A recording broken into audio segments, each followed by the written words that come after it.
بسم اللہ الرحمن الرحیم۔ ماسی طویل عرصے سے ہمارے گھر کا کام کر رہی تھی۔ اب تو اس کی حیثیت گھر کے ایک فرد کی ہو چکی تھی۔ وہ صبح 8 بجے آ جاتی، ناشتہ بناتی، برتن دھوتی، صفائی کرتی، کپڑے استری کرتی اور دوپہر کا کھانا بنا کے واپس چلی جاتی تھی۔ ماسی کا شوہر سبزی کی ریڑھی لگاتا ہے۔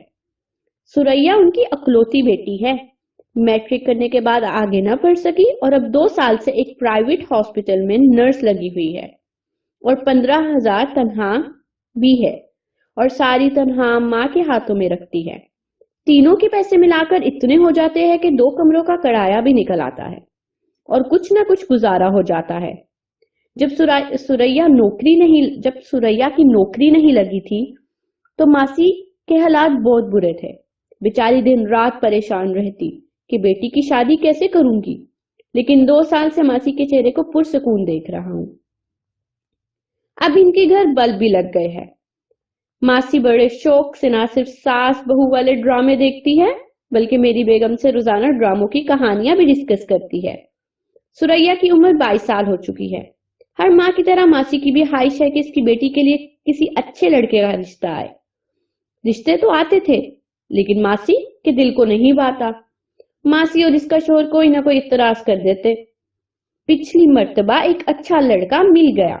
میں ماسی اور شوہر کو سمجھایا کہ نہایت موزوں رشتہ ہے، لڑکا کماتا بھی ہے اور آپ کی بیٹی جتنا پڑھا لکھا ہے، دونوں میں بہت جمے گی۔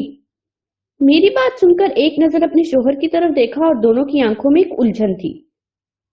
ماسی کا شوہر بے بسی سے بولا، لڑکے کو کم از کم 12 جماعتیں تو پاس ہونا چاہیے اور اس لڑکے کا رنگ تو پکا ہے۔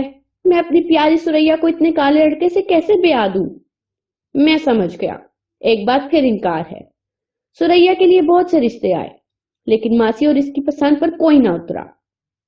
ایک دن میری بیگم نے ایک نئی بات بتائی کہ سوریا کے بقول ایک لڑکے نے اس سے شادی کی خواہش کی ہے اور اس کی تنخواہ 15,000 ہے اور FA پاس ہے۔ میں خوشی سے اچھل پڑا، گویا ماسی کی پسند کا رشتہ مل چکا تھا۔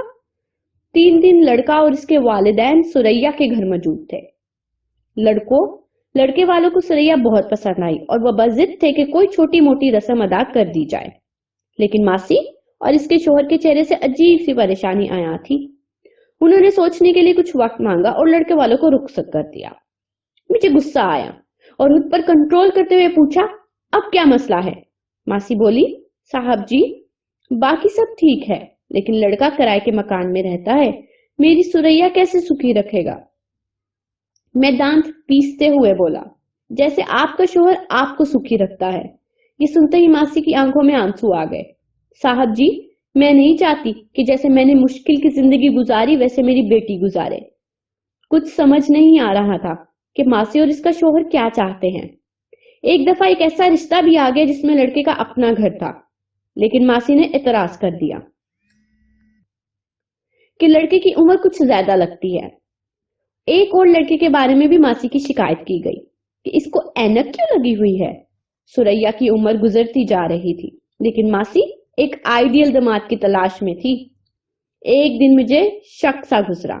میں نے بیگم سے ڈسکس کیا اور میں نے ایک چھوٹا سا ڈرامہ کرنے کی ٹھان لی۔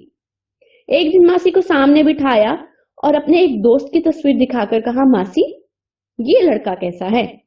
MA پاس ہے، ماں باپ فوت ہو چکے ہیں، ایک کنال کے گھر میں رہتا ہے، 2 لاکھ روپے تنہا بھی ہے اور گاڑی بھی رکھی ہوئی ہے۔ ماسی کے چہرے پر بے چینی کے آثار نمایاں تھے۔ ہاتھوں کے مسلتے ہوئے بولی، صاحب جی اتنی امیر جگہ پر بیٹی کو بیاہوں گی تو جہیز کہاں سے لاؤں گی؟ میں نے جلدی سے کہا کہ جہیز کی فکر نہ کرے، لڑکے نے کوئی چیز لینے سے انکار کر دیا ہے۔ شکریہ بہنوں بھائیوں، اگر آپ لوگوں کو میری کہانی پسند آئی ہو تو میرے چینل کو سبسکرائب کرنا مت بھولیے گا، لائک کیجیے گا، شیئر کیجیے گا اور کمنٹ کر کے ضرور بتائیے گا کہ آپ لوگوں کو یہ کہانی کیسی لگی۔